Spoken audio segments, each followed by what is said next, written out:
Hi guys, hello everyone and welcome back to our channel Technical Civil. Design of RCC foundations की video series में आप सभी का एक बार फिर से हम तहे दिल से स्वागत करते हैं। इस वीडियो सीरीज के अब तक हमने कुल 5 लेक्चर्स कंप्लीट किए हैं और आज फिलहाल आप इस सीरीज का 6th लेक्चर देख रहे हो। पिछले 5 लेक्चर्स के अंदर हमने देखा कि क्लासिफिकेशंस ऑफ फाउंडेशन कौन कौन से होते हैं, फुटिंग्स की टाइप कौन कौन सी होती है और इन दोनों के बीच का डिफरेंस क्या होता है। फाउंडेशन और फुटिंग के बीच का डिफरेंस काफी लोगों को नहीं पता था, काफी लोग इसके अंदर अक्सर कंफ्यूज रहा करते थे, तो हमने इस कंफ्यूजन को भी दूर कर लिया है। उसके बाद हमने देखा एस्पेक्ट ऑफ सॉइल डिजाइन, उसके बाद हमने देखा जनरल सॉइल डिजाइन कंसिडरेशंस और उसके बाद हमने देखा footings for eccentrically loaded column. और जो हमारा लास्ट 5th लेक्चर था उसमें हमने देखा कि कंक्रीट पेडेस्टल किसे कहा जाता है, इनका मतलब और मकसद क्या होता है और इनको किस तरह से डिजाइन किया जाता है। तो कुल मिला के अब तक इस वीडियो सीरीज में हमने ये सभी टॉपिक्स को कवर किया है जो कि फंडामेंटल्स माने जाते हैं फाउंडेशंस के। और अगर आपने इन वीडियोस को नहीं देखा तो इसका मतलब आपने फंडामेंटल्स को ही नहीं देखा। इसका आगे जो पोर्शन आने वाले हैं, जो चैप्टर्स या जो अध्याय आने वाले हैं, उनमें इन सभी चीज़ों का एक बहुत ही महत्वपूर्ण रोल होगा। तो मैं आप सभी से एक छोटी सी गुजारिश करूंगा कि जिसने अब तक इन लेक्चर्स को नहीं देखा वो कृपया एक बार इन सभी लेक्चर्स को जरूर देखें।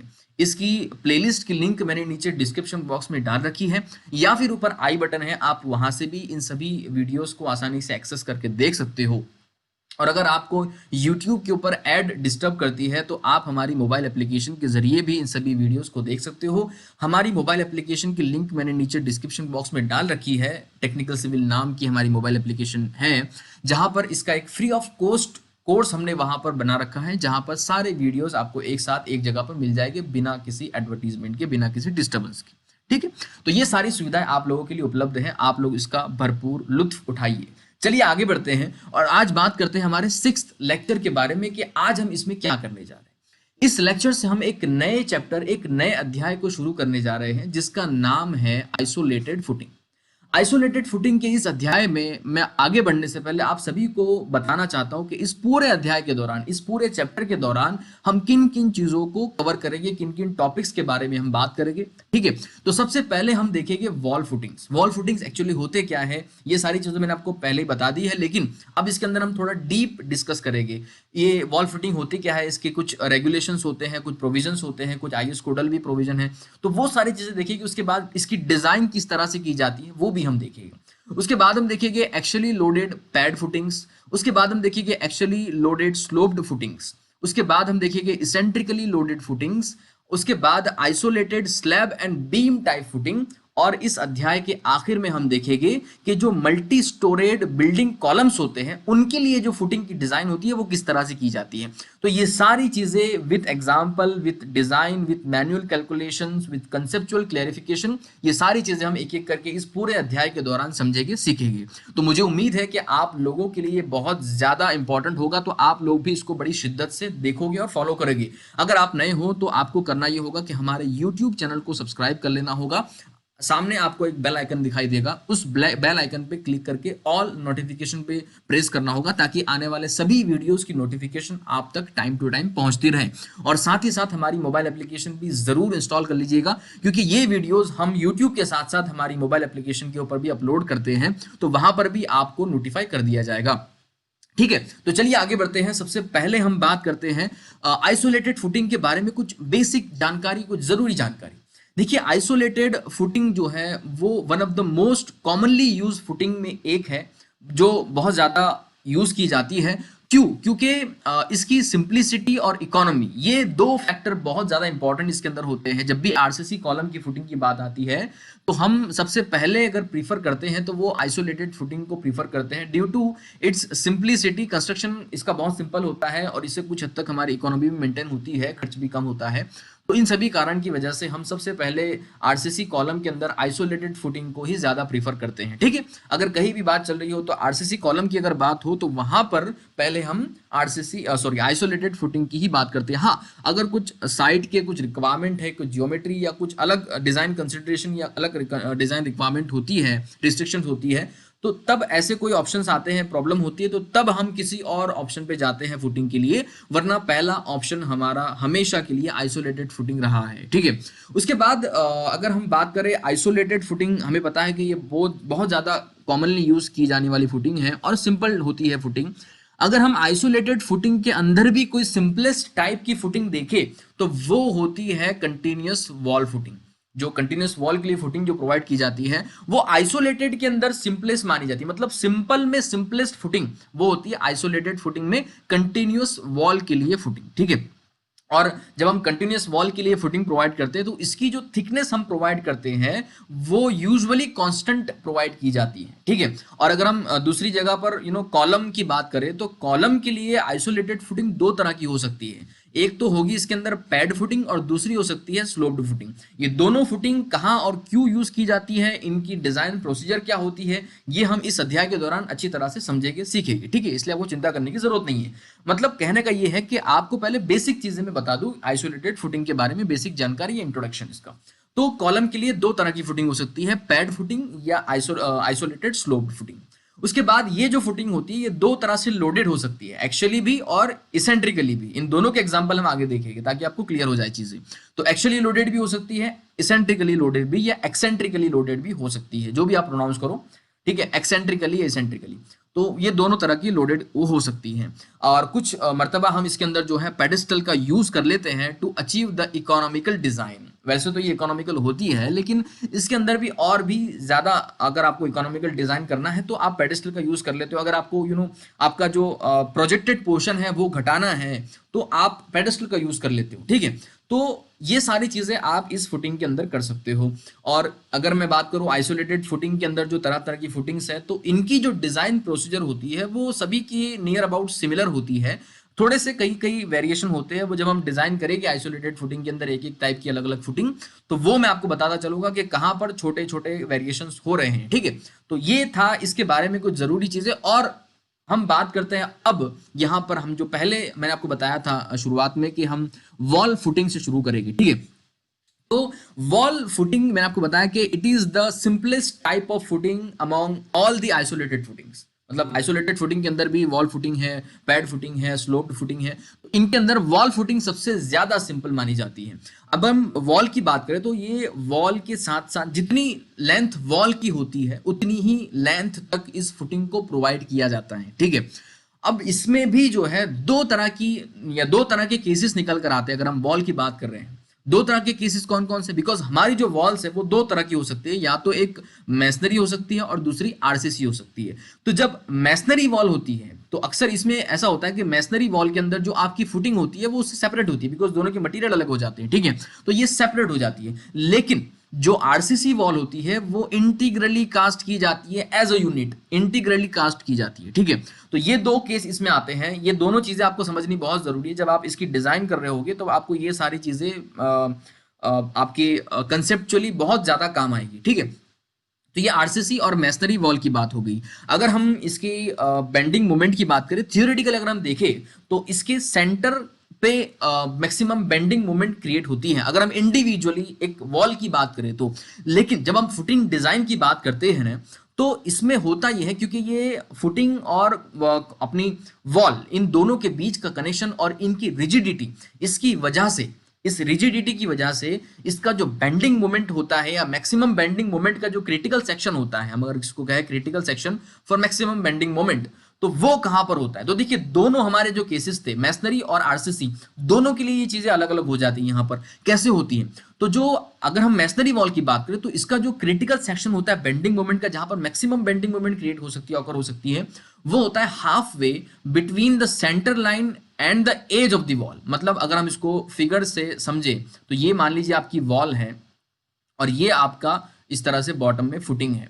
तो अगर हम इस केस की बात करें तो इसमें क्या होगा कि ये जो आपकी वॉल है इसकी ये सेंटर लाइन मान लेते हैं कि ये सेंटर लाइन है और ये आपकी जो है ये फेस ऑफ द वॉल है, ठीक है। हम इसको फेस ऑफ द वॉल या एज ऑफ द वॉल जो भी कह लो, ठीक है। तो इन दोनों के बीच में कहीं जो है आपका क्रिटिकल सेक्शन होगा मैक्सिमम बेंडिंग मोमेंट के लिए in case of masonry wall, in case of masonry wall. अगर हम बात करें आरसीसी वॉल के लिए तो आरसीसी वॉल में अगर इसकी फिगर से हम देखें, इसको समझने की कोशिश करें, तो ये आपकी वॉल हो गई, ये आपकी फुटिंग हो गई, ठीक है।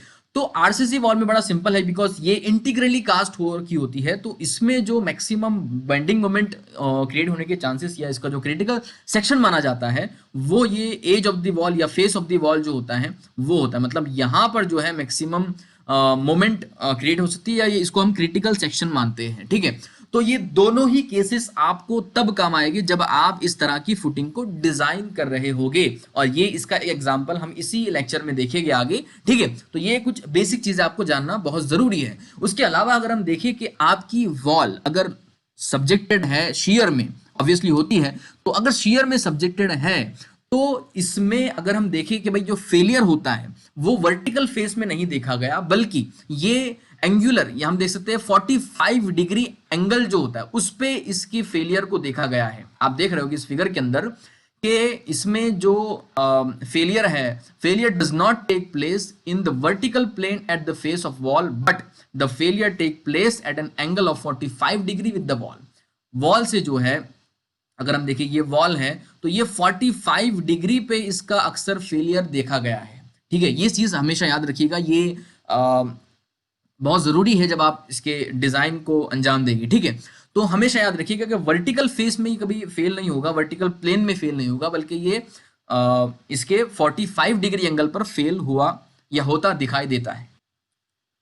चलिए, तो अब एक और जरूरी चीज कि अगर आपकी फुटिंग इतनी थिक है, अगर वो सफिशिएंट थिक है कि वो जितनी भी लोड ऊपर से जितना भी लोड ऊपर से आ रहा है वो सारा लोड या उसकी जो डिस्पर्जन लाइन है वो पूरी विड्थ को कवर कर रही है उसकी, ठीक है। उसकी फुटिंग की पूरी विड्थ को कवर कर रहा है जो डिस्पर्जन लाइन है, और पूरा आपका फुटिंग इफेक्टिव बन रहा है, तो ऐसी कंडीशन में आपको वहां रेनफोर्समेंट प्रोवाइड करने की कोई आवश्यकता नहीं रह जाती। अगर इस लाइन को आप ध्यान से पढ़ोगे तो आपको समझ में आएगा कि if the footing is sufficiently thick so that the load dispersion line over the whole width of the footing, मतलब पूरी विड्थ ऑफ फुटिंग में उसकी डिस्पर्जन लाइन है और वो पूरा लोड उस डिस्पर्जन लाइन के द्वारा पूरे फुटिंग के ऊपर वो स्प्रेड हो रहा है या वो ट्रांसफर कर रहा है, तो ऐसी कंडीशन में आपको वहां पर रेनफोर्समेंट प्रोवाइड करने की कोई जरूरत नहीं होती। और इसी कारण की वजह से PCC is used for the footings under the masonry walls. Masonry wall के नीचे जो है वो अक्सर पीसीसी की फुटिंग यूज की जाती है, जिसकी जो थिकनेस है अक्सर इतनी सफिशिएंट रखी जाती है कि वो सारी डिस्पर्जन लाइन जो है वो उसकी पूरी विड्थ पर स्प्रेडेड हो और वहां से सारा लोड सॉइल को ट्रांसफर हो रहा हो, ठीक है। अगर हम जनरल प्रैक्टिस की भी बात करें तो सफिशिएंट इसको थिक बनाया जाता है, फुटिंग को सफिशिएंट थिक बनाया जाता है जिससे कि वहां पर रेनफोर्समेंट की जरूरत ना पड़े, ठीक है। It is a general practice to make the footing sufficient so that the shear reinforcement is not required. ये आपको ध्यान रखना बहुत जरूरी है। और अगर कुछ कोडल प्रोविजन की बात कर ले तो एज पर IS 456/2000 क्लॉज 34.1.2 इसमें आपको कहा गया है कि the thickness at the edge of the footing shall not be less than 150 mm for the footing rest on the column, ये सॉरी ऑन द सॉइल। मतलब इसका ये है कि आपकी जो फुटिंग की एज होती है उसकी थिकनेस, अगर वो सॉइल पर आपकी फुटिंग अगर सॉइल पर है तो उसकी थिकनेस, एज की जो थिकनेस होती है वो 150 mm से कम नहीं होनी चाहिए। मिनिमम एज थिकनेस आपकी 150 mm होनी चाहिए। अगर मैं आपको इसको फिगर या पिक्चर से समझाऊं तो देखिएगा, ये आपकी वॉल है और ये इस तरह से फुटिंग है, तो फुटिंग की एज मतलब ये एंड पोर्शन जो इसका है ये, ठीक है, एज थिकनेस। तो ये जो है अगर आपकी फुटिंग सॉइल पर रेस्ट कर रही है तो उसकी मिनिमम थिकनेस एज की 150 mm होनी चाहिए, उससे कम नहीं रख सकते आप। और अगर यही फुटिंग आपकी on the top of piles है, मतलब जो पाइल फाउंडेशन होते हैं उनकी जो पाइल कैप्स होती है उसके ऊपर अगर आपकी फुटिंग रेस्ट कर रही है तब इसकी मिनिमम एज थिकनेस होती है वो 300 mm से कम नहीं होनी चाहिए, ठीक है, not less than 300 mm above the tops of the piles for the footing on the piles, ठीक है। तो ये सारी चीजें आपको ध्यान रखना भी बहुत जरूरी है। और अगर हम रेनफोर्समेंट की बात करें तो इसमें कहा गया है कि minimum reinforcement in the footing of wall shall be as per the slabs, मतलब स्लैब के अंदर, स्लैब के लिए जो कोडल प्रोविजन दे रखे हैं तो उसी मुताबिक आपको इस फुटिंग के अंदर भी रेनफोर्समेंट के प्रोविजन देने होते हैं। जैसे कि स्लैब के में कहा गया कि भाई 0.15% आपको यूज करना होता है ग्रॉस क्रॉस सेक्शनल एरिया, किसका, तो आपका जो पूरा फुटिंग है उसका ठीक है। और ये कौन से केस में, तो जब आप एमएस बार यूज कर रहे हो, माइल्ड स्टील के बार आप यूज कर रहे हो, इन्फोर्समेंट यूज कर रहे हो, तब आपको जो है 0.15% यूज करना है total gross cross section area का। लेकिन अगर आप HYSD बार यूज कर रहे हो तो आपको यहां पर 0.12% यूज करना है, 0.12% यूज करना है, ठीक है। अब आपसे मैं एक सवाल पूछूंगा कि किसको पता है कि HYSD का फुल फॉर्म क्या है, और जिसको पता है वो कमेंट के जरिए बताइए हमें लिख करके HYSD का फुल फॉर्म क्या होता है। ये आपका सवाल है, ठीक है। तो ये थे इसके कुछ छोटे मोटे और बहुत जरूरी प्रोविजन जो आपको पता होना जरूरी है before moving towards the design of wall footing. चलिए तो अब आगे बढ़ते हैं और इसका एक मैनुअल कैलकुलेशन का एग्जांपल देख लेते हैं कि भाई किस तरह से इस फुटिंग को या वॉल फुटिंग को डिजाइन किया जाता है, ठीक है। इसके लिए एक छोटा सा एग्जांपल लेते हैं हम लोग कि मान लीजिए आपके पास एक आरसीसी वॉल है, आपके पास एक आरसीसी वॉल है जिसकी थिकनेस हम मान लेते हैं कि भाई 200 mm की थिकनेस है। और ये जो आरसीसी वॉल है, ये जो लोड कैरी कर रही है, ये आपका लोड कैरी कर रही है 400 किलो न्यूटन पर मीटर का। और याद रहे ये आपका वर्किंग लोड है, ये आपका फैक्टर लोड नहीं है, ठीक है। तो ये 400 किलो न्यूटन का लोड कैरी कर रही है, 200 mm की इसकी थिकनेस है। इसमें जो आप मटेरियल या कंक्रीट का यूज करने वाले हो वो M20 ग्रेड का है। इसमें जो आप बार यूज करने वाले हो वो हम कह सकते हैं कि भाई FE415 का है। FE415 के इसके अंदर बार है जो कि HYSD के है, जिसका फुल फॉर्म आपको कमेंट में बताना है, ठीक है। चले तो ये चीजें आपको यहां पर दे रखी है और आपको इन डेटा के मुताबिक अब जो है एक बढ़िया सी RCC footing for this particular wall आपको डिजाइन करना है। अब डिजाइनिंग के लिए आपको जरूरत जिन चीजों की थी वो तो आपको दे रखी है, लेकिन करना कैसे है, ठीक है। ये हम अब आगे इसको प्रोसीड करते हैं और देखते हैं कि किस तरह से इस तरह की फुटिंग को डिजाइन किया जाता है। चलिए इसमें एक चीज और मिसिंग आपको लग रही होगी, मुझे लगता है शायद आपको इसमें क्लिक हुआ होगा कि कौन सी चीज मिसिंग है, लेकिन चलिए मैं क्योंकि लाइव नहीं हूं तो आपसे यहाँ पर सवाल नहीं पूछ सकता, लेकिन मैं आपको बता दूं कि इसमें जब भी आप फुटिंग की डिजाइन कर रहे होते हो तो आपको एक चीज जरूरी होती है और वो होती है allowable bearing pressure, because it is dealing with the soil and that's why you must have to know this parameter. तो ये जो अलाउेबल बेयरिंग प्रेशर है हम मान लेते हैं कि भाई ये 200 किलो न्यूटन पर मीटर स्क्वायर का है, ठीक है। लेट सपोज कि ये 200 किलो न्यूटन पर मीटर स्क्वायर की इसकी अलाउेबल बेयरिंग प्रेशर है उस सॉइल की। चले तो अब हम इसके मुताबिक हमारी फुटिंग को डिजाइन करना शुरू करते हैं। इसके अंदर हम देखते हैं इसका सॉल्यूशन क्या होगा। देखिए सबसे पहले आपको क्या करना होता है, सबसे पहले आपको यह पता करना होता है कि टोटल फुटिंग के द्वारा लोड सॉइल में कितना ट्रांसफर हो रहा है, ठीक है। अगर हम देखें टोटल लोड कितना हो रहा है, तो टोटल लोड की अगर बात करें हम लोग, तो सबसे पहले जो वॉल की तरफ से लोड आ रहा है वो 400 किलो न्यूटन पर मीटर का आ रहा है। और दूसरी बात जो उसका खुद का जो हमारा फुटिंग होती है, जो हमारा फुटिंग डिजाइन कर रहे हैं हम लोग आरसीसी की, तो उसका खुद का भी कुछ सेल्फ वेट होगा। तो वो कितना होता है, तो मैंने आपको पहले बताया था हमारी प्रीवियस सेशन के अंदर कि हम 8 to 10% इसका जो है लोड कंसिडर करते हैं। तो 8 to 10% हम यहाँ पर 10% मान लेते हैं, तो हम इसको जो है 40% कंसिडर करते हैं, मतलब 40 कंसिडर करते हैं। तो ये 440 किलो न्यूटन पर मीटर का टोटल लोड यहाँ पर ट्रांसफर होगा फुटिंग द्वारा टोटल सॉइल में, ठीक है। 440 किलो न्यूटन हमने टोटल लोड तो निकाल लिया। अब हमें इस लोड के मुताबिक एरिया रिक्वायर्ड जो होगा वो निकालना होता है। मैंने आपको ये एक्चुअली आप लोगों के लिए नया नहीं होगा, बिकॉज हमने ये शुरुआती दौर में ही सारी चीजें क्लियर कर ली थी। ये सब किस तरह से निकाला जाता है कि टोटल लोड हुआ, area of footing, plan dimension वगैरह वगैरह, तो आपने देखा होगा तो आपको आइडिया होगा इस चीज का। चले तो अब ये साइज ऑफ फुटिंग हम अगर निकाले तो क्या होगा, तो साइज ऑफ फुटिंग का मतलब होता है यहाँ पर टोटल जो लोड आ रहा है वो divide by allowable bearing pressure जो आपकी सॉइल का है वो। तो ये आपका कुछ इस तरह से होगा, ठीक है। ये आपको समझ में आ जाना चाहिए, ओके। इसकी अगर वैल्यू हम देखें तो ये होगी, मैं आपको जरा कैलकुलेट करके बता देता हूं, मैंने इसको कैलकुलेट नहीं कर रखा है। तो 2.2 ये जो एरिया है, इसका साइज जो हो रहा है वो 2.2 मीटर स्क्वायर का आपका रिक्वायर्ड साइज है इस डायमेंशन और इस लोड और इस अलाउेबल बेयरिंग प्रेशर के आधार से। तो ये आपको समझ में आ गया कि साइज ये हो गया। अब साइज पे से आपको पता करना होता है कि इस फुटिंग का प्लान डायमेंशन क्या होगा, है ना। एक एक चीजें मैं आपको बड़ी अच्छी तरह समझा रहा हूं, आप थोड़ा ध्यान पूर्वक तरीके से इसको सुनिएगा। तो हमने साइज निकाले कि भाई टोटल एरिया इसका ये होगा, तो इसका प्लान डायमेंशन क्या होगा। प्लान डायमेंशन का मतलब क्या होता है भाई, प्लान डायमेंशन में बेसिकली दो चीजें होती है, एक तो होता है इसकी लेंथ और दूसरी होती है इसकी विड्थ। ठीक है, तो लेंथ और विड्थ हमें यहां पता करना है। अब देखिए मैंने आपको बताया था पहले कि ये वॉल फुटिंग है, तो वॉल फुटिंग के अंदर होता क्या है कि आपकी जो फुटिंग होती है throughout the length of wall आप प्रोवाइड करते हो। इसका मतलब क्या है कि footing length also will be equal to the length of wall. समझ आ रही बात है मेरी आपकी, कि भाई जितनी लंबी आपकी वॉल होगी उतनी ही लेंथ आपकी फुटिंग की होगी। तो मतलब इसका मतलब ये कि लेंथ आपको निकालने की जरूरत नहीं है। हम क्या करेंगे, अब पर मीटर लेंथ के लिए ही यहाँ पर कैलकुलेशन कर सकते हैं कि भाई 1 मीटर के लिए 1 मीटर लेंथ की बात कर लेते हैं, बाद में जो उसकी डिजाइन होगी वो हम बाकी के आने वाले मीटर्स के अंदर लगा सकते हैं। ठीक है, तो हम 1 मीटर की बात करें तो हम ये कह सकते हैं कि भाई एल हमारे पास 1 है, we can consider that L is equal to 1।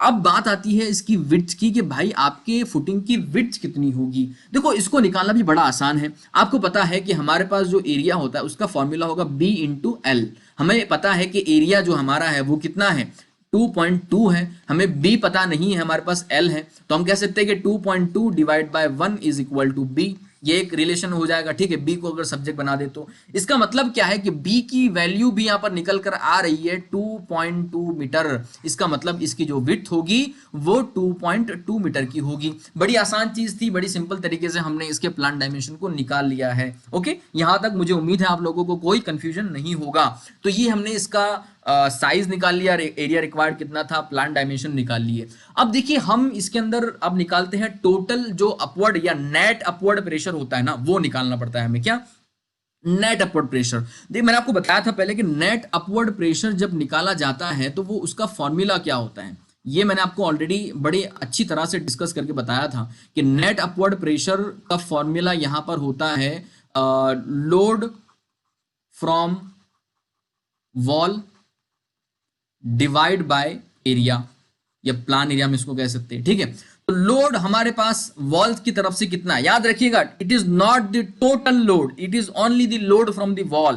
तो वॉल की तरफ से लोड हमारे पास 400 किलो न्यूटन पर मीटर का है। ठीक है, और हमारा जो एरिया आ रहा है वो कितना है, तो हम कह सकते हैं बी इंटू एल, हम इसको कह सकते हैं बी इंटू एल। ठीक है, तो हमारे पास बी कितना है, दैट इज 2.2 इंटू एल हमारे पास 1 है। तो इस चीज को अगर कैलकुलेट करें तो आपकी वैल्यू यहां पर निकल कर आ रही है 181.82 किलो न्यूटन पर मीटर स्क्वायर। ठीक है, तो ये आपको समझ में आ जाना चाहिए कि नेट अपवर्ड प्रेशर किस तरह से निकाला जाता है। अब कुछ लोगों के ये कंफ्यूजन हो गया कि सर हमने यहां पर 440 क्यों नहीं लिया, हमने 400 ही क्यों लिया। तो मैं ऐसे हजरात से, ऐसे लोगों से, ऐसे देवी और सज्जनों से मैं गुजारिश करना चाहूंगा कि हमारे प्रीवियस लेक्चर्स को आप प्रीफर करोगे तो आपको ये सारी चीजें बेहद अच्छी तरह से क्लियर हो जाएगी कि हमने 440 नहीं बल्कि 400 ही क्यों लिया। ठीक है, चले, और जिन लोगों ने देखा होगा उनको अच्छी तरह से पता होगा। तो यहां पर इस तरह से आप नेट अपवर्ड प्रेशर निकाल सकते हो। चलिए, तो अब हमने नेट अपवर्ड प्रेशर निकाल लिया, प्लान डायमेंशन निकाल लिया, सब कुछ निकाल लिया। Now we will proceed towards the provision of reinforcement. Reinforcement यहां पर आप जो है बेंडिंग मोमेंट की बुनियाद पर प्रोवाइड करते हो, कि मोमेंट जो होती है उसके कैलकुलेशन या उसके आधार पर आप यहां पर रेनफोर्समेंट प्रोवाइड करोगे। और रेनफोर्समेंट यहां पर आप दो तरीके के प्रोवाइड करते हो, एक मेन रेनफोर्समेंट, दूसरा डिस्ट्रीब्यूशन रेनफोर्समेंट। ठीक है, हम पहले मेन रेनफोर्समेंट की बात करेंगे जो बेंडिंग मोमेंट की वजह से प्रोवाइड की जाती है। ठीक है, तो बेंडिंग मोमेंट की वजह से जो रेनफोर्समेंट प्रोवाइड किए जाते हैं, अब इसके लिए जरा आपको यहां पर तवज्जो या फोकस करने की जरूरत है। यहां पर जब हम यहां पर मोमेंट के लिए रेनफोर्समेंट प्रोवाइड करते हैं तो आपको सहारा लेना पड़ता है यहां पर IS 456 1978, या इसको अगर हम प्यार से बुला सकते हैं SP 16। इसका प्यारा जो नाम होता है, लाडला जो नाम है इस कोड का, इसको डिजाइन एड कहते हैं। ठीक है, design aid for concrete design. तो ये होता है SP 16, इसको प्यार से जाना जाता है। इसका एक्चुअल नेम है IS 456 1978, ये डिजाइन एड है। चले, तो इसके मुताबिक आपके लिए जो आप यहां पर रेनफोर्समेंट प्रोवाइड करते हो, मतलब आपको क्या करना होता है, एरिया ऑफ स्टील प्रोवाइड करना होता है अल्टीमेटली। ठीक है, और एरिया ऑफ स्टील आप प्रोवाइड करते हो यहां पर परसेंटेज ऑफ स्टील के आधार पे, और परसेंटेज ऑफ स्टील यहां पर प्रोवाइड किया जाता है MU/BD स्क्वायर के आधार पे। हम ये जो प्रोसीजर है, सीक्वेंस आप याद रखिएगा। मैं आपको जो मेन प्रोडक्ट था वहां से रिवर्स ले जा रहा हूं कि आपको पता चले कि हमें क्या क्या निकालना है, किन किन चीजों की जरूरत पड़ेगी। आपको प्रोवाइड करना है एरिया ऑफ स्टील। ठीक है, एरिया ऑफ स्टील निकाला जाता है परसेंटेज ऑफ स्टील के आधार से। परसेंटेज ऑफ स्टील में पता लगता है MU/BD के आधार से, MU/BD स्क्वायर के आधार से। mu/bd² जो होता है, इसका एक टेबल आपको आपके IS कोड में दे रखा है, IS 456। मैं अगर आपको बताऊं यहां पर, जस्ट अ मिनट। हाँ, देखिए, ये कुछ IS कोड के मैंने फोटोज आपके लिए बनाए हैं ताकि आपको समझ में आए ये सारी चीजें। देखिए, ये है आपका एक SP16 या IS 456 1978। इसके लिए टेबल दे रखा है आपको, ठीक है। आपको अगर समझ दिखाई दे रहा होगा इस चीज के अंदर, तो पेज नंबर यहाँ पर देखिए नीचे होगा, शायद नहीं है, हाँ, पेज नंबर 48 है, डिजाइन एड फॉर कंक्रीट, ठीक है, रेनफोर्स कंक्रीट। तो पेज नंबर 48 के ऊपर ये डिपेंड करता है आपके ग्रेड ऑफ कंक्रीट के ऊपर, ठीक है ना। ग्रेड ऑफ कंक्रीट यहाँ पर देखिए आपको दे रखा है, ये FCK 20 है। तो FCK हमारे पास जो हमने कंक्रीट का ग्रेड ले रखा है वो भी 20 है, ठीक है। तो इसलिए हम इस टेबल को देख रहे हैं, वरना अगर दूसरा कोई ग्रेड है तो आपको आगे वहां पर टेबल और भी दे रखी है, तो उसके हिसाब से आप उन सारी चीजों को वहां से ले सकते हो।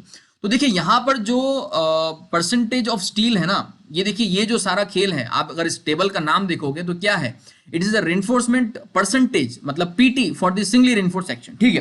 तो PT यहां से हमें पता चलता है। कैसे पता चलेगा, तो दो पैरामीटर्स के आधार पर आप यहां से PT को निकाल सकते हो। वो कौन कौन से पैरामीटर्स है, तो ये आपको यहां से दिखाई दे रहा होगा कि ये mu/bd², क्या है, ये mu/bd² है। और ये Fy मतलब जो आपका स्टील का ग्रेड है वो, ठीक है, हमारे पास 415 है।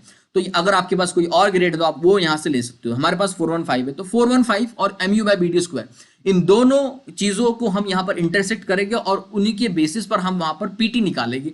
PT निकालने के बाद AST प्रोवाइड करेंगे। तो अब मुद्दा हमारे पास ये है कि ये जो AST, ये जो mu/bd² है, ये कैसे निकाला जाए, बिकॉज mu/bd² की वैल्यू हमारे पास होना बहुत जरूरी है पहले। तो कैसे निकालेंगे हम लोग, तो mu/bd² में जो mu है, ये अल्टीमेट मोमेंट हम इसको कह सकते हैं, मैक्सिमम मोमेंट कह सकते हैं, ठीक है। B हमारे पास इसकी विड्थ हो जाएगी, D हमारे पास इसकी डेप्थ हो जाएगी, ठीक है। हमारा ये हम फुटिंग की बात करें। Now we are heading towards the cross sectional area of the footing, ठीक है। आपको मैं बताना चाहूंगा एक चीज, चलिए मैं आगे बताऊंगा, आपको अभी नहीं बताता हूं, ठीक है। तो mu/bd² आपको निकालना है। चले, तो हम पहले अब mu की बात कर लेते हैं, हम पहले mu की बात कर लेते हैं। तो mu यहां पर होगा क्या, क्योंकि अब देखिए ये हमारा फुटिंग है, ध्यान से इस चीज को देखिएगा आप लोग, ठीक है, ये हमारा फुटिंग है, ठीक है। तो हमारा मोमेंट का जो क्रिटिकल सेक्शन था ना, वो कहां था, मैंने आपको बताया था RCC वॉल के अंदर, ये फेस ऑफ द वॉल पे होता है, ठीक है, फेस ऑफ द वॉल पे होता है। मतलब we are dealing with this section now, we are dealing with this section now, ठीक है। और ये हो गया हमारा पूरा कैंटिलीवर पोर्शन है, बिकॉज ये एक तरफ से कनेक्टेड है, दूसरी तरफ से फ्री है, ठीक है। तो ये हमारा कैंटिलीवर पोर्शन हो गया। तो इसके लिए जो मोमेंट होती है वो क्या होती है, WL²/2 होता है, ठीक है। क्या होता है ये, WL²/2 होता है। इसमें जो W होता है ना, वो फैक्टर्ड लोड होता है, हमेशा याद रखिएगा। W यहां पर क्या होता है, फैक्टर्ड लोड होगा। तो फैक्टर्ड लोड हमें करना होगा। अब ये जो हमारे पास लोड आ रहा था, ये हमारा नेट अपवर्ड प्रेशर था, ठीक है। तो यही हमारा लोड होगा, क्योंकि ये अपवर्ड प्रेशर है, इसी की वजह से मोमेंट हो। तो ये हमारा नेट अपवर्ड प्रेशर, अभी ये वर्किंग है, अभी ये फैक्टर्ड नहीं है, तो फैक्टर्ड हमें करना है। तो how can we do that, factored के लिए हमें करना कुछ नहीं होता है, फैक्टर ऑफ सेफ्टी को मल्टीप्लाई कर देना होता है। क्या करना होता है, फैक्टर ऑफ सेफ्टी को मल्टीप्लाई कर देना होता है 181.82। और क्योंकि हम इसको क्या करते हैं, ये पर मीटर लेंथ के लिए कर रहे हैं, हम लोग क्या कर रहे हैं, पर मीटर लेंथ के लिए कर रहे हैं, तो 1 मीटर यहां पर हम कर सकते हैं, ठीक है, करने के लिए। चले, तो इसका जो टोटल वैल्यू निकल कर आएगा, ये फैक्टर्ड लोड अगर देखें हम लोग कितना आ रहा है, तो ये होगा हमारे पास 272.72 किलो न्यूटन पर मीटर। ये हमारा टोटल फैक्टर्ड लोड, अपवर्ड हम प्रेशर कह सकते हैं इसको, ये हमारे पास आ गया है। मतलब हमारे पास ये W की वैल्यू हमें पता चल गई है। Now we will talk about L, कि यहां पर लेंथ क्या होगी। तो चलिए इसके बारे में आपको बता दूं मैं कि लेंथ यहां पर क्या होगी, because we are dealing with the cross section of this footing now. तो यहां पर L क्या होगा मैं बता देता हूं आपको। चलिए, ये देखिए आपकी फुटिंग का क्रॉस सेक्शन इस तरह से, ये फुटिंग आप देख रहे हो, ठीक है। तो हमें पता है कि ये जो फुटिंग है टोटल कितनी है, यहां पर ये इसकी जो विड्थ है वो 2.2 मीटर की आ रही थी पूरी, हमें पता था, ठीक है। हमारे पास जो फुटिंग की विड्थ आ रही थी 2.2 मीटर की आ रही थी, ठीक है। हम डील कर रहे हैं सिर्फ इतने पोर्शन से। हम यहाँ पर, ये हमारा क्रिटिकल सेक्शन है और हम जो डील कर रहे हैं वो इस सेक्शन के कर रहे हैं, ये इस कैंटिलीवर पोर्शन से कर रहे हैं, ठीक है। तो इसकी जो लेंथ, ये जो डिस्टेंस होगा, ये हमारा लेंथ है हमारे मोमेंट के लिए, ठीक है। तो ये लेंथ कितनी होगी, ठीक है, इसको हम B से नहीं L से नाम दे देते, तो ये हमारी लेंथ होगी। ये लेंथ कितनी होगी अब, तो हमें पता है, बड़ा आसान चीज है, बड़े सिंपल चीज है। हमें पता है कि टोटल जो है ये 2.2 है और ये हमें पता है कि ये 0.2 है। दीवार हमारी जो थी वो 200 mm ठीक थी, तो मतलब हम इसको मीटर में 0.2 कह सकते हैं, ठीक है। तो 0.2 है हमारे पास, और यहां पर अगर इसको कहे देखें हम यहां पर कि भाई ये अगर 2.2 है टोटल, तो माइनस हम दीवार कर देते हैं, तो ये 2 मीटर की हो रही है लेंथ, मतलब ये पोर्शन और ये पोर्शन मिला के 2 मीटर का हो रहा है, मतलब एक पोर्शन हमारा 1 मीटर का हो रहा है, ये 1 मीटर और ये 1 मीटर। तो we can say that L is equal to 1 metre over here. Simple सी चीज थी, ठीक है। हम कह सकते हैं यहाँ पर कि MU इज इक्वल टू होगा यहाँ पर WL स्क्वायर बाय 2। W की वैल्यू आपने देखा अभी कि कितनी आ रही थी, 272.72, ठीक है। W की वैल्यू आ रही थी 272.72 इनटू, हम अगर लेंथ को मल्टीप्लाई करें तो ये 1 का स्क्वायर होगा, डिवाइड बाय 2 कहे इसको, इसका कैलकुलेशन करें तो ये हो रहा है 136.36 किलो न्यूटन इनटू मीटर, ठीक है। तो ये आपकी यहां से जो मैक्सिमम मोमेंट या अल्टीमेट मोमेंट हम इसको कह सकते हैं, ये आप इस तरह से निकाल सकते हो। बड़ी सिंपल चीज थी, कोई मुश्किल चीजें नहीं थी, बड़ी आसान थी, बस थोड़ा सा फोकस करने की जरूरत है आप लोगों को। अब तक कोई कंफ्यूजन हुआ हो या हो रहा हो तो आप मुझे कमेंट के जरिए बता सकते हो, या फिर एप्लीकेशन के जरिए भी आप डायरेक्ट टेक्निकल सिविल से वहां पर राब्ता कर सकते हो, ठीक है। चलिए, तो हमने यहां पर MU निकाल लिया। अब बारी आती है B और D की। तो B तो हमें पता है कि B क्या होगा हमारे पास, ठीक है। यहां पर हमें B पता करना बहुत जरूरी। देखिए आप लोग यहां पर आप B को जो है 2.2 मान रहे होगे, लेकिन नहीं, ये 2.2 हमारा टोटल विड्थ हो गया, 2.2 हमारा टोटल विड्थ हो गया, and this is not our width. अब हम यहां पर जो है इसकी लेंथ के लिए पर मीटर के लिए जा रहे हैं, ठीक है, इसकी लेंथ के लिए पर मीटर के लिए जा रहे हैं। तो B की जो वैल्यू है यहां पर वो हमारे पास 1000 mm होगी, क्योंकि हम पर मीटर के लिए जा रहे हैं, ठीक है। तो B की वैल्यू क्या होगी, 1000 mm की होगी। अब बात कर लेते हैं D के, D की वैल्यू मतलब डेप्थ ऑफ फुटिंग कितनी होगी। तो देखिए डेप्थ ऑफ फुटिंग जब निकालना है आपको, तो डेप्थ ऑफ फुटिंग के लिए किस तरह से निकालेंगे, तो इसके लिए भी आपको IS कोडल प्रोविजन है, मैं आपको बता देता हूं। चले, लेट मी शो यू। आप लोगों के लिए मैंने सब कुछ निकाल रखा है। देखिए ये IS 456 है, आप इसमें से देख सकते हो, सॉरी SP16 है, सॉरी SP16 है ये। और टेबल नंबर C यहां पर आपको दे रखा है। देखिए टेबल नंबर C आपको दे रखा है, पेज नंबर 10 पे मिल जाएगा आपको ये, ठीक है। पेज नंबर 10 पे आपको मिल जाएगा। यहां पर इन्होंने क्या दिखा रखा है भाई, आप यहां पर देख सकते हो, ये जो कॉलम, ये जो रो देख रहे हो, ठीक है, MU by FC k BD square. अब इसकी जो वैल्यू है वो डिपेंड करती है आपके ग्रेड ऑफ स्टील के ऊपर। हमारे पास जो है वो 415 का स्टील है, और इसके मुताबिक जो हमारी MU by FC k BD square की जो वैल्यू है वो 0.138 होनी चाहिए, ठीक है। तो अगर इसका एक रिलेशन हम देखें तो हम कह सकते हैं कि भाई MU, we can say that MU, अच्छा यहां पर हम नहीं कह सकते, अच्छा एक minute, MU by FC k BD square is equal to 0.138।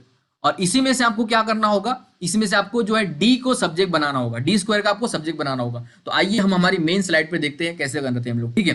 हमें पता था कि, अच्छा हम यहां देख लेते हैं कि भाई MU by FC k BD square is equal to 0.138 आ रहा था उस टेबल के मुताबिक, ठीक है। तो इसमें से हम D को अगर, D स्क्वायर को अगर हम यहां पर सब्जेक्ट बना ले तो क्या होगा, यहां पर D स्क्वायर को सब्जेक्ट बना ले अगर हम, तो ये होगा MU डिवाइड बाय 0.138, ठीक है, FC के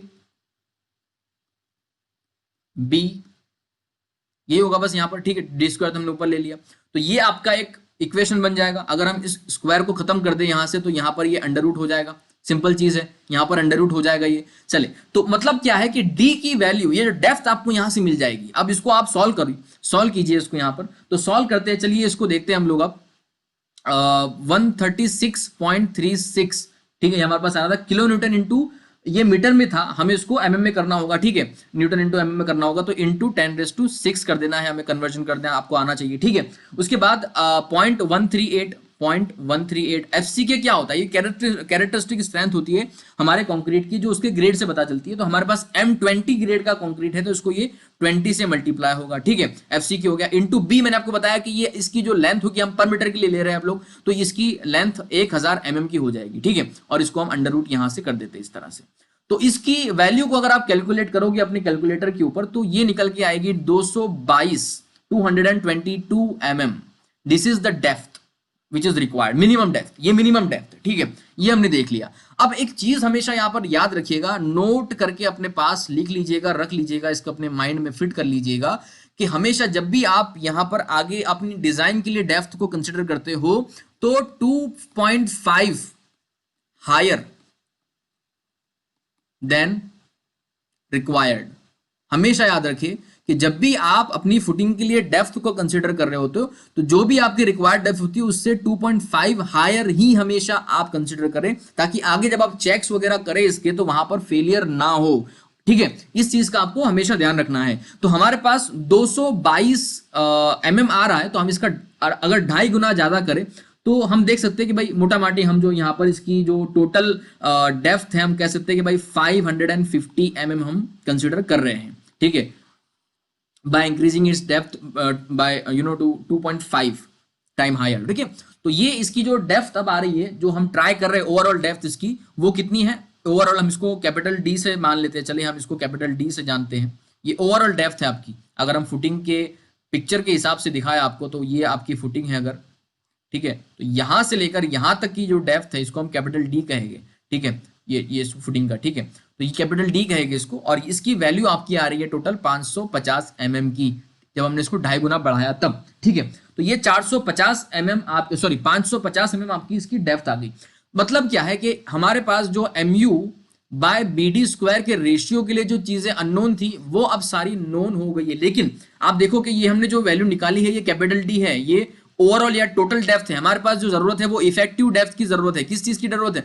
इफेक्टिव डेप्थ की जरूरत है। और इफेक्टिव डेप्थ किस तरह से निकाली जाती है तो मैं आपको बता दूं जरा कि इफेक्टिव डेप्थ निकाली जाती है कि टोटल जो आपका डी था ओवरऑल, आपका जो भी ओवरऑल डी था वो, तो कैपिटल डी माइनस आपका जो कवर था वो आप माइनस करोगे और माइनस जो बार आप कंसिडर कर रहे हो उसका सेंटर मतलब उसका हाफ। तो अब हम पता तो है नहीं कि कौन सा बार हम कंसिडर कर रहे हैं, तो हम मान लेते हैं 12 mm जो मोस्ट कॉमनली यूज करते हैं, हम मान लेते हैं 12 mm का बार है यहाँ पर, ठीक है। तो 12 mm का सेंटर मतलब इसका हाफ, ठीक है, डाया ऑफ बार का हाफ, मतलब ये आपका इस तरह से स्मॉल डी का एक जनरल ओवरऑल फॉर्मूला बनता है। तो आपको यही यहाँ पर अप्लाई करना है, ठीक है। चले तो हम इसको जरा और अच्छी तरह से निकालते हैं कि स्मॉल डी आपकी कितनी होगी, इफेक्टिव डी आपकी कितनी होगी, ठीक है।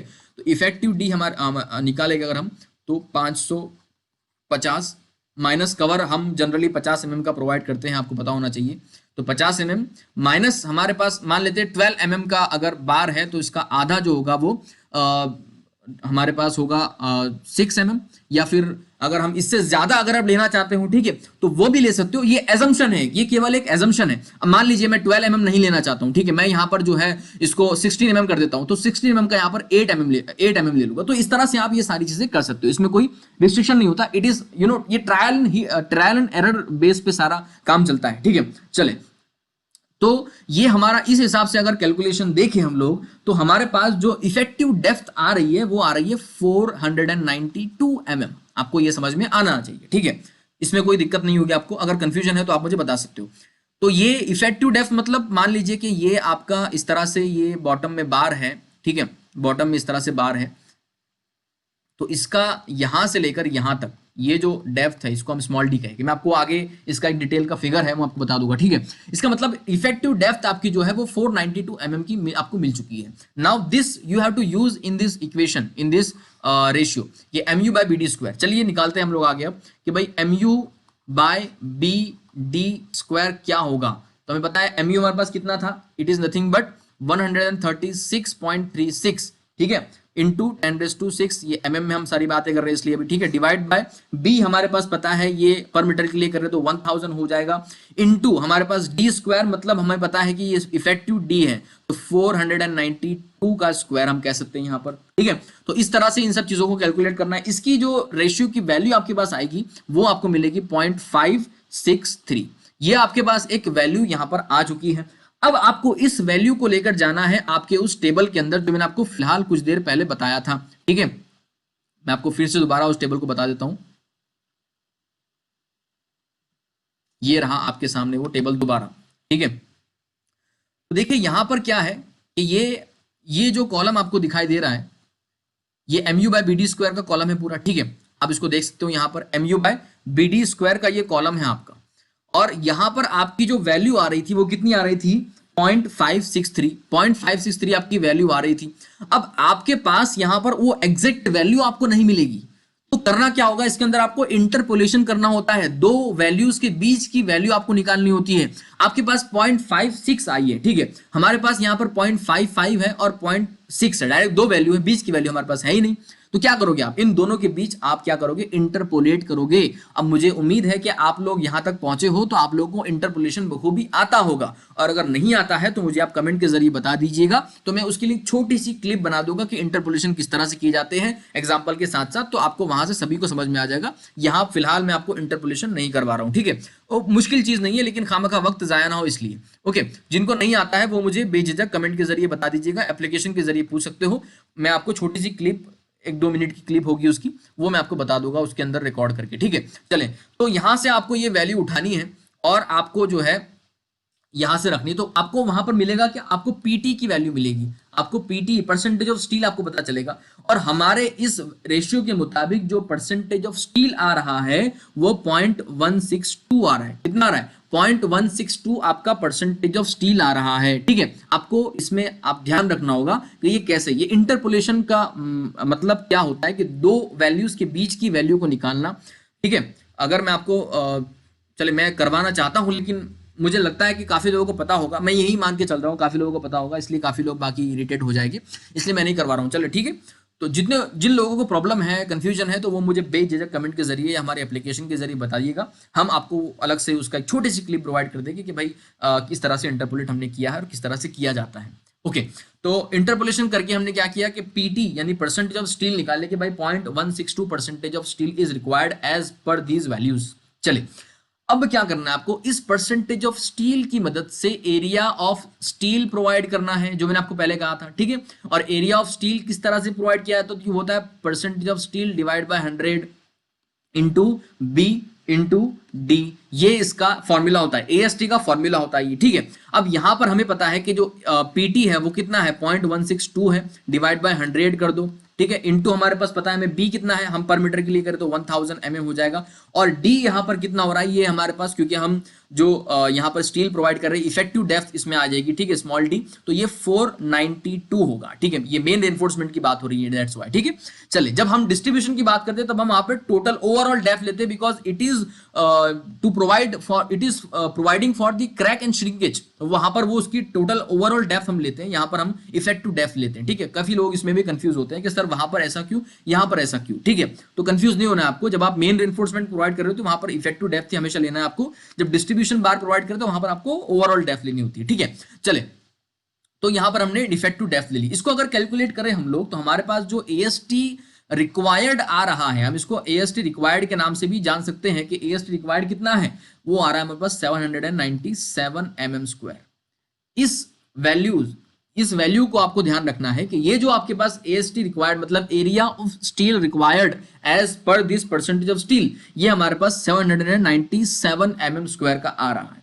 अब इसी एरिया ऑफ स्टील के मुताबिक आपको क्या करना होता है, रेनफोर्समेंट बार को आपको प्रोवाइड करना होता है। कैसे प्रोवाइड करोगे, तो ये आपका अंदाजा होता है अपना, बस शर्त इसमें ये होती है कि जो भी आप रेनफोर्समेंट प्रोवाइड कर रहे हो उसके मुताबिक ये जो परसेंटेज ऑफ स्टील या जो एरिया रिक्वायर्ड है स्टील का उस मेंबर में, वो फुलफिल होना चाहिए, that is the requirement only. बाकी डायमीटर के अंदर कोई रिस्ट्रिक्शन नहीं है, या आपको यही डायमीटर यूज करना है कि वैसा कुछ नहीं है, ठीक है ना, स्पेसिंग हाँ कुछ मैं आपको बता देता हूं। चलिए आगे, तो हमने यहाँ पर क्या किया है कि भाई हमें एएसटी जो रिक्वायर्ड है वो कितना है, 797 mm स्क्वायर है।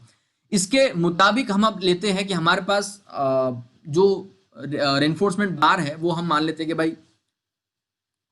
12 mm डायमीटर के बार हम ले लेते हैं। लेट सपोज कि हम 12 mm डायमीटर के बार ले, अब ये जो बार आप ले रहे हो तो ऐसा तो नहीं होगा कि सारे बार को आप एक साथ इकट्ठे रख दोगे, वहां पर नहीं होता है, ठीक है। आप क्या करते हो, बार्स के बीच में सेंटर टू सेंटर स्पेसिंग रखते हो ना, दैट इज मस्ट।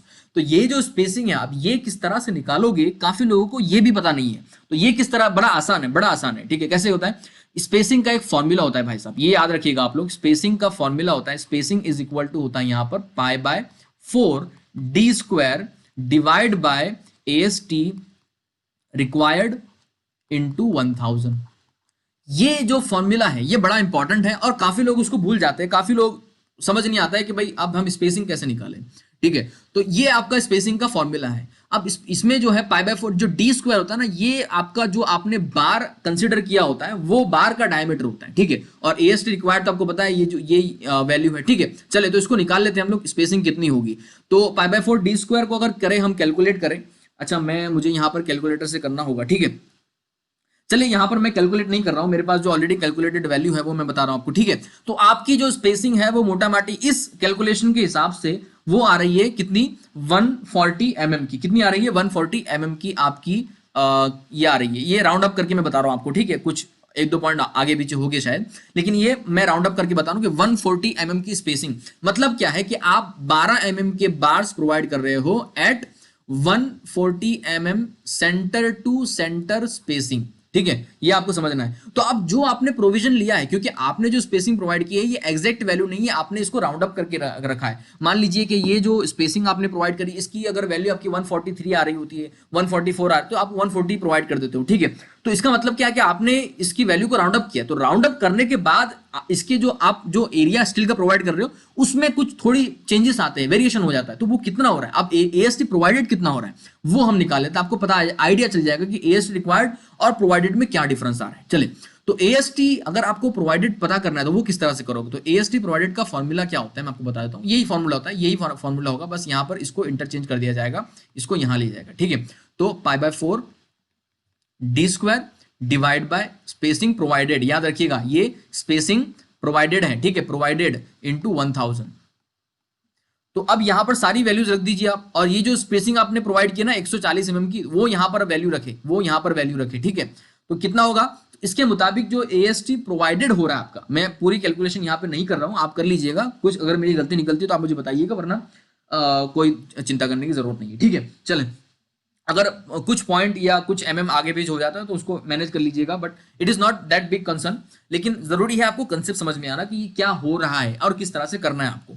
चले तो एएसटी प्रोवाइडेड आपकी यहां पर निकल के आ रही है 807 mm स्क्वायर। कितनी आ रही है, 807 mm स्क्वायर। देखिए ये प्रोवाइडेड है, ये क्या है, ये प्रोवाइडेड स्टील है। देखिए हमने जो रिक्वायर्ड था वो कितना था, 797 mm स्क्वायर आपने प्रोवाइड किया है। आप जो, क्योंकि हमने जो स्पेसिंग करी थी ना, स्पेसिंग में हमने राउंड अप किया है, तो उस राउंड अप की वजह से यहां पर चेंज हुआ है, ठीक है। तो 807 mm स्क्वायर की ये एएसटी प्रोवाइडेड है। इसका मतलब यहां तक आपने क्या किया है कि मोमेंट के लिए जो रेनफोर्समेंट आपको प्रोवाइड करने थे, फ्लेक्सुरल रेनफोर्समेंट, वो आपने सक्सेसफुली यहां पर प्लेस कर दिए, डिजाइन कर दिए, इन शॉर्ट आपने डिजाइन कर दिया, ठीक है। मेन रेनफोर्समेंट के लिए यहां पे आपने काम तमाम कर दिया है। नाउ आपको क्या करना है, डिस्ट्रीब्यूशन जो बार होते हैं वो आपको प्रोवाइड करने हैं। तो डिस्ट्रीब्यूशन बार के लिए आपको कुछ नहीं करना होता है, सिंपल चीज है, as the slab concept. Slab जो हम स्लैब में करते थे, मिनिमम रेनफोर्समेंट, या फिर आप डिस्ट्रीब्यूशन बार कह सकते हो, मिनिमम रेनफोर्समेंट हम इसको कह सकते हैं, ठीक है। सेकेंडरी रेनफोर्समेंट, सेकेंडरी बार, मिनिमम रेनफोर्समेंट, डिस्ट्रीब्यूशन बार,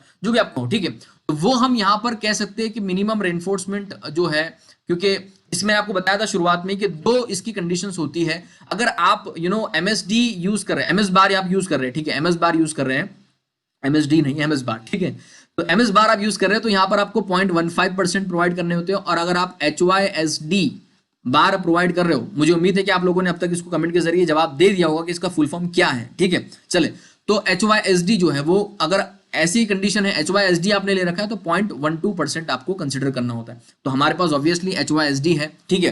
तो HYSD यहां पर है, तो क्या करेंगे हम लोग, चलिए बताए। तो HYSD का जो फुल फॉर्म होता है, मुझे उम्मीद है कि काफी लोगों ने पहले अपने आप को कुछ ट्राई कर लिया होगा कमेंट करके। इसका फुल फॉर्म होता है हाई यील्ड स्ट्रेंथ डिफॉर्म बार, ठीक है। तो ये HYSD बार होता है। चलिए तो ये HYSD बार का केस हमारा, तो 0.12% होगा। इसका मतलब क्या है कि मिनिमम रेनफोर्समेंट जब हम प्रोवाइड करेंगे, AST मिनिमम हम कह सकते हैं इसको, AST minimum is equal to होता है यहां पर 0.12 divide by 100 into B into D।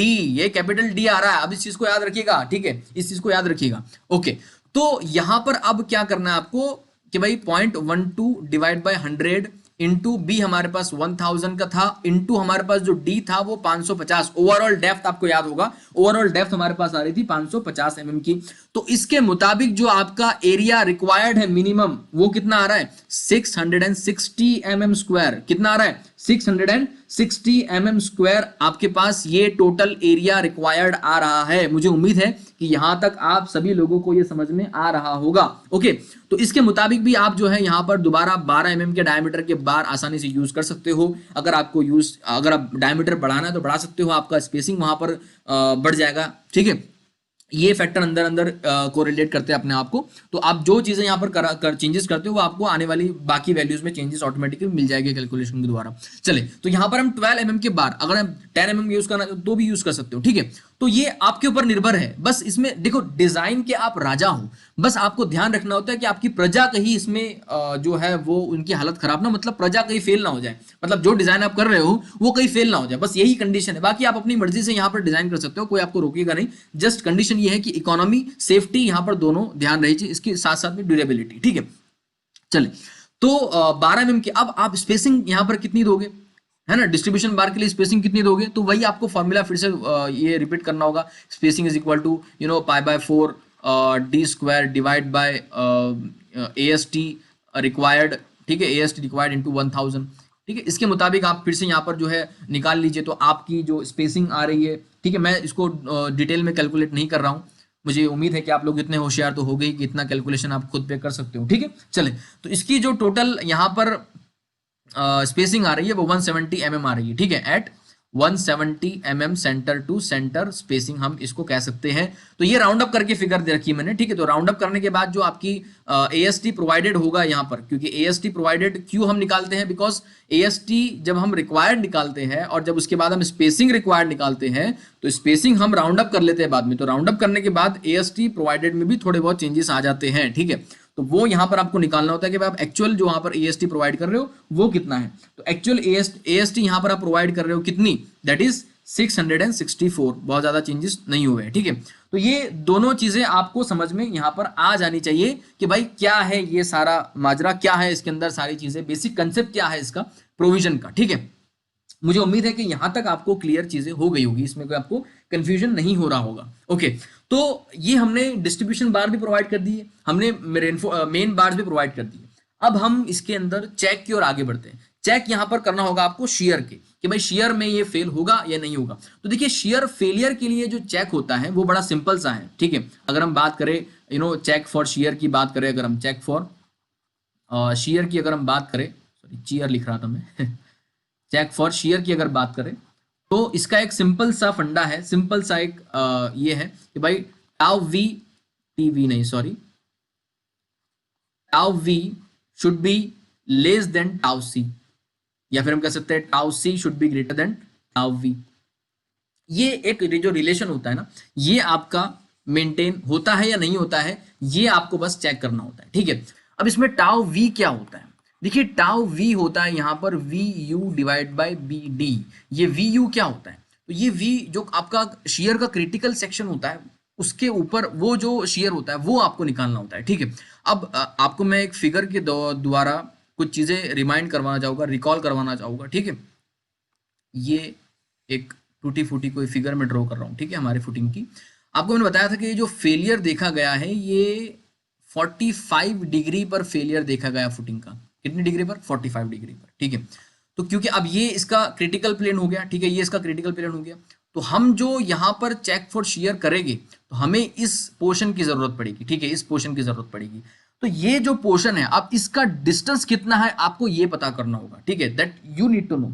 अब ये डिस्टेंस हम कैसे पता कर सकते हैं, ये डिस्टेंस हम कैसे पता, देखिए हमें पता है कि ये जो है यहां से लेकर यहां तक, यहां से लेकर यहां तक कितना है, ये टोटल ये 1 मीटर का था।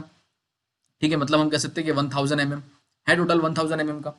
लेकिन तो अब ये कितना होगा, फिर ये कितना होगा, तो एक चीज मैं आपको बता दूं कि इसकी डेप्थ कितनी है, इसकी जो टोटल डेप्थ हमने निकाली थी वो हमारे पास, टोटल डेप्थ की अगर बात करूं मैं, ठीक है, टोटल डेप्थ हमारे पास थी 550 mm की। ठीक है, बट ये जो रेनफोर्समेंट के, ये जो शेयर का जो प्लेन होता है, जो क्रिटिकल प्लेन होता है, ये बॉटम में नहीं बल्कि हम यहां पर इसका जो रेनफोर्समेंट प्रोविजन होता है वहां तक कंसिडर करते हैं ऑलवेज, क्योंकि यहां पर रेजिस्ट इन रेनफोर्समेंट को करना होता है। ठीक है, तो रेनफोर्समेंट तक ये जो चीज है, ठीक है, इसका जो इफेक्टिव डेप्थ था स्मॉल डी, वो थी हमारे पास 492, आपको अगर याद होगा तो, ठीक है।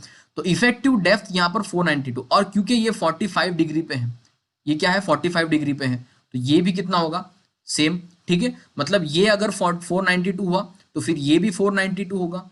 सिंपल चीज है, बेसिक मैथमेटिक्स है, इसमें कोई बड़ी बात नहीं है, ठीक है, कंफ्यूजन वाली चीज नहीं है। अगर ये 492 हुआ तो ये भी 492 हुआ। इसका मतलब क्या है कि ये भी यहाँ पर क्या हो रहा है 492 होगा। तो 4 मतलब अब ये आपको नहीं पता, ठीक है, this you know don't know, तो ये हो जाएगा 1000 minus 492 which will be equal to 508 mm। सिंपल चीज है, 508 mm आपका ये पोर्शन आ रहा है, ठीक है। तो अब इस पोर्शन के साथ आपको आपका जो टोटल ऊपर जो नेट अपवर्ड प्रेशर था या शियर था, ठीक है, वो कितना था आपका 272.72 किलो न्यूटन पर मीटर था। ये आपका पर मीटर था, क्या था ये पर मीटर था। हमें अब किलो न्यूटन में चाहिए और इस पर्टिकुलर सेक्शन के लिए चाहिए, ठीक है। तो हम क्या करेंगे इसको कि भाई 272.72 इंटू 0.508, ये आपको किलो न्यूटन में आपकी वैल्यू देगा वी यू की, that will be equal to 138.54 kilo newton. बात समझ में आ रही मेरी आपको? सिंपल चीज है, ज्यादा इसमें आपको कंफ्यूज होने की जरूरत नहीं है, ज्यादा एडवांस सोचने की जरूरत नहीं है। आपको करना क्या है, बेसिक चीज समझनी है कि भाई जो भी आपका शियर था यहाँ पर, वो क्या उसका जो क्रिटिकल जो प्लेन आ रहा था, ठीक है, वो ये हमने देखा कि भाई ये फेलियर जो हो रहा है, इसका शियर में फेलियर जो हो रहा है वो 45 डिग्री पे हो रहा है, ठीक है। तो इसका मतलब क्या है कि ये जो है इसका अंदर इफेक्टिव एरिया, ये जो है नॉन इफेक्टिव एरिया, मतलब ये आपका क्रिटिकल में आपको ये ध्यान रखना है, ठीक है, ये आपको ध्यान रखना है। तो 508 इसकी आपकी टोटल विड्थ आ रही थी, ओके। और इसी एरिया के लिए आपको चेक कर, हमने क्या किया 272.72 into this portion, this distance, तो हमने ये निकाल लिया भाई वी यू आपकी वैल्यू इतनी आ गई, ठीक है। उसके बाद हमें पता है कि भाई वी यू जो है कितनी आ रही है 138.45 या 54, सॉरी 45 था या 54 था, अच्छा 54 है, एक्चुअली मैंने 45 लिख दिया है, तो ये 54 आएगा कैलकुलेशन के बाद, ठीक है। डिवाइड बाय बी हमारे पास 1000 हमें पता है पर मीटर के लिए कर रहे हैं हम लोग, ठीक है।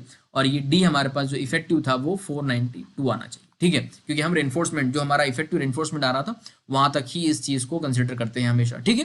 तो टाउ वी की वैल्यू आपको यहां से मिलती है, that is 0.282 Newton per mm square.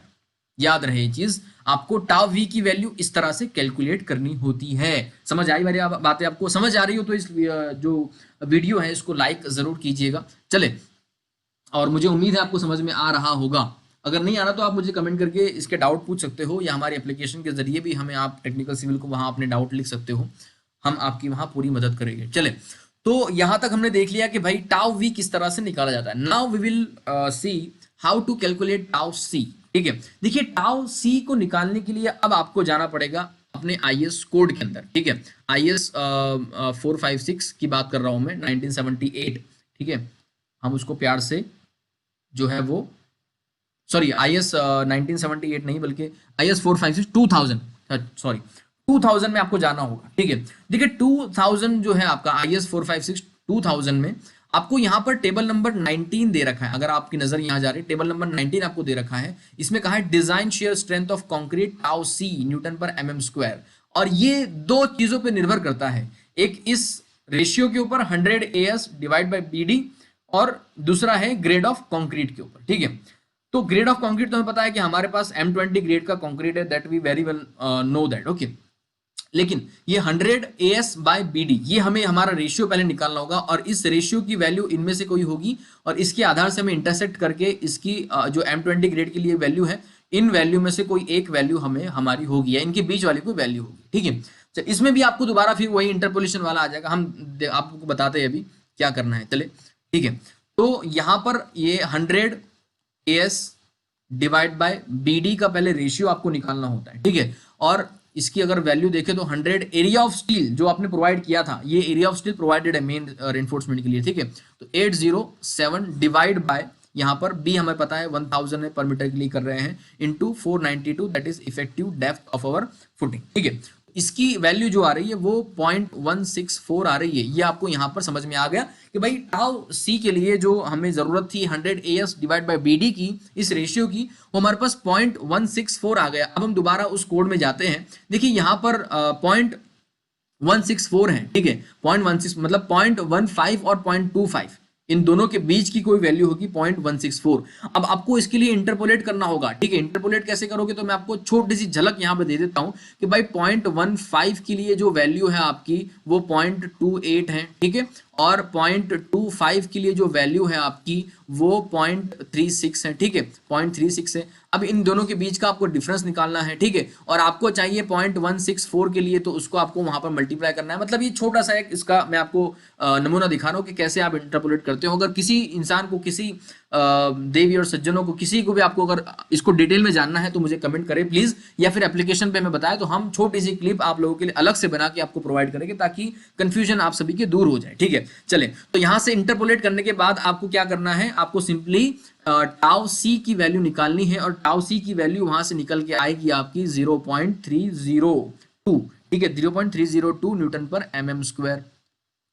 ये टाउ सी की वैल्यू आ रही है। हमने देखा टाउ वी की जो वैल्यू थी वो कितनी थी, टाउ वी की वैल्यू हमारे पास थी 0.282 न्यूटन पर mm स्क्वायर, ठीक है। अब हमारी जो कंडीशन थी वो क्या थी, कंडीशन अगर देखें हम लोग तो कंडीशन थी tau V should be less than tau C, या फिर हमारी कंडीशन थी टाउ सी, हम इसको अगर ऐसा करें, मैं बार बार टी लिख रहा हूं यहाँ पर, tau C should be you know greater than tau V, ये हमारी कंडीशन थी, ठीक है। तो हम यहां पर अगर देखें तो tau V is obviously here greater than tau, sorry tau C is greater than tau V, हम कह सकते हैं यहां पर, सॉरी ये, हाँ, मतलब tau C is greater than tau V, ठीक है। यही कंडीशन यहां पे सेटिस्फाई करनी थी, tau C is greater than tau V, tau C is greater than tau we.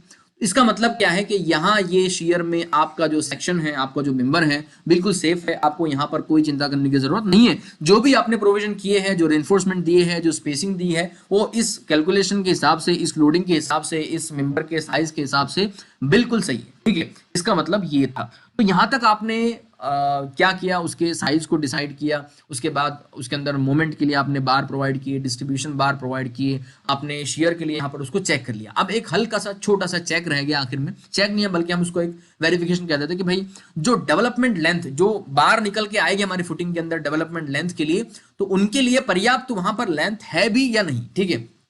Development length के लिए, बार के लिए वहां पर पर्याप्त वहां पर जो लेंथ होगी, होनी चाहिए, वो हमारे पास है भी या नहीं। अगर ये फुटिंग हमारी है इस तरह से, ठीक है, if this is our footing, ठीक है, और ये हमारे जो इस तरह से अच्छा, मैं आपको जो है इसकी एक फिगर ही दिखा देता हूँ, इसकी जो रियल फिगर थी ओरिजिनल वाली, वो मैं आपको दिखा देता हूँ। Let me show that figure to you.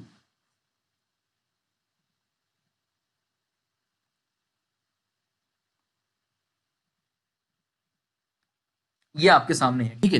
देखिए यहां पर हमने देखा कि हमारे पास जो हमारी फुटिंग या आरसीसी वॉल है हमारी, ठीक है, आप अगर देख पा रहे हो आरसीसी वॉल थी 200 mm थिकनेस इसकी आ रही थी, कितनी आ रही थी, 200 mm थिकनेस इसकी आ रही थी। और ये हमारा जो टोटल डेप्थ हमने देखा, ये हमारे पास कितना था, 550 mm का हमारे पास इफेक्टिव डेप्थ। ये देखिए, ये जो है ना, ये बार आपने देखा, ये आपने बार प्रोवाइड किए हैं 12 mm के 140 mm centre to centre distance पर, that is our main bar. ये आप देख रहे हो, ये हमारे मेन बार से, ठीक है। और इसके ऊपर हमेशा याद रखिएगा, इसमें हमेशा ऊपर होते हैं डिस्ट्रीब्यूशन बार, ठीक है। तो डिस्ट्रीब्यूशन बार हमने यहाँ पर दिए हैं 170 mm centre to centre distance के ऊपर, मतलब इन दोनों के बीच का सेंटर टू सेंटर डिस्टेंस जो है वो 170 mm का होगा, ठीक है। मतलब इन दोनों के बीच का जो डिस्टेंस है आपका वो 170 mm सेंटर टू सेंटर होगा, ठीक है। तो ये आपको समझ में आना चाहिए इतना। उसके अलावा यहाँ पर हमने देखा कि ये कुछ इस तरह से जो है हमारा 45 एंगल पे ये यहाँ पर इसका फेलियर पाया जाता है। तो ये हमने यहाँ पर इस हिसाब से इसकी ये 508 की जो डिस्टेंस निकाली थी, वो यहाँ पर आपको जाहिर सी बात समझ में आ रही होगी, ठीक है। जो टोटल हमारी विड्थ थी वो 2200 मतलब 2.2 मीटर की थी, ठीक है। और ये हमारी वॉल थिकनेस हो गई, ये हमारा इधर का पोर्शन हो गया, ये हमारा इधर का पोर्शन हो गया, और ये 492 जो है इसका टोटल जो इफेक्टिव विड्थ हम इसको कह सकते हैं एक तरफ की वो है, ठीक है, जहां पर डिस्पर्जन लाइन या क्रिटिकल प्लेन वहां पर एग्जिस्ट कर रहा है, उसके अंदर एग्जिस्ट कर रहा है, ठीक है, बाहर, सॉरी। तो ये चीजें आपको यहां से समझ में आनी चाहिए, ओके। हाँ, तो हम थे यहाँ पर डेवलपमेंट लेंथ के लिए। तो जो डेवलपमेंट लेंथ आती है, तो डेवलपमेंट लेंथ के लिए, क्योंकि यहाँ तक इस एरिया में डेवलपमेंट लेंथ जो है आपकी वो जा सकती है, तो ये लेंथ यहाँ पर पर्याप्त है भी या नहीं, ये हमें चेक करना होता है। तो ये चेक किस तरह से किया जाता है, तो इसके लिए देखिए एल डी का जो फॉर्मूला होता है वो होता है 47 इंटू डायमीटर ऑफ बार। ठीक है, 47 इंटू डायमीटर ऑफ बार। तो 47 इंटू डायमीटर ऑफ बार हमने जो है वो 12 mm प्रोवाइड कर रखे, तो इसके मुताबिक अगर देखें हम लोग तो ये 564 mm हो रहा है। ठीक है, कितना हो रहा है, 564 mm हो रहा है। और हमारे पास जो यहाँ पर एक तरफ से जो एक विंग है इसका, इसकी जो टोटल लेंथ अवेलेबल है कितनी है, यहाँ पर हमें 50 mm कवर छोड़ना होता है। ठीक है, तो ये टोटल 1000 mm का है। कितना है, टोटल 1000 mm का है। तो 1000 माइनस, हम देखिए अगर 1000 माइनस 50 mm कवर हम करें अगर यहाँ पर, ठीक है, तो 950 यहाँ पर होना, मतलब अवेलेबल यहाँ पर 950 है आपको, पर यहाँ पर रिक्वायरमेंट है 564 की। ठीक है, 564 की रिक्वायरमेंट है और यहाँ पर अवेलेबल 950 है। मतलब आप जब डेवलपमेंट लेंथ यहाँ पर दोगे, ठीक है, रेनफोर्समेंट की, तो वो इनफ हो जाएगी। ये आपको छोटा सा एक चेक करना होता है। ठीक है, तो इतना हमने करना है इसके अंदर। इसके अलावा कुछ आपको और चीज में करने की जरूरत नहीं है। बड़ी सिंपल सी डिजाइन थी इसकी, वो हमने यहाँ पर उसको कंप्लीट कर लिया है। ठीक है, एलडी यहाँ पर मैं आपको दोबारा बताना चाहूंगा कि एलडी जो है ये, क्योंकि इसकी पीडीएफ फाइल में आपको अवेलेबल करवा देता हूँ हमारी वेबसाइट के ऊपर, तो उसमें ये चीज आनी चाहिए। ठीक है ना, तो ये आपका हो जाएगा 564 mm रिक्वायर्ड है। ठीक है, और अवेलेबल कितना है, यहाँ पर आपकी अवेलेबल लेंथ कितनी है हमारे पास जो है 1000 minus 50 which is equal to 950 mm की है। ठीक है, मतलब अवेलेबल इतनी है, रिक्वायर्ड इतनी है, तो ये ओके है भाई साहब। ठीक है, तो इस तरह से आप जो है यहाँ पर ये सारे कैलकुलेशंस कर सकते हो। इस तरह से आप सारी चीज़ें यहाँ पर फॉलो कर सकते हो, और बड़ी सिंपल और बड़ी आसान तरीके से, बड़ी सिंपल सी प्रोसीजर को फॉलो करते हुए आप इस तरह के आरसीसी वॉल फुटिंग को डिज़ाइन कर सकते हो। मुझे उम्मीद है कि आप लोगों को ये सब कुछ यहाँ पर समझ में आया होगा, जो भी मैंने आपको अभी समझाया है। इसमें अब एक और चेक आता है, it is check for deflection. लेकिन इस कंटिन्यूस वॉल के केस में चेक फॉर डिफ्लेक्शन जो है यहाँ पर इतना इंपॉर्टेंट नहीं माना जाता है ड्यू टू इट्स कंटिन्यूटी। सो यहाँ पर डिफ्लेक्शन का चेक नहीं करना है हमें। ठीक है, इतना इंपॉर्टेंट नहीं है वो, इसलिए आपको भी नहीं करना है, इसकी आपको चिंता भी नहीं करनी है।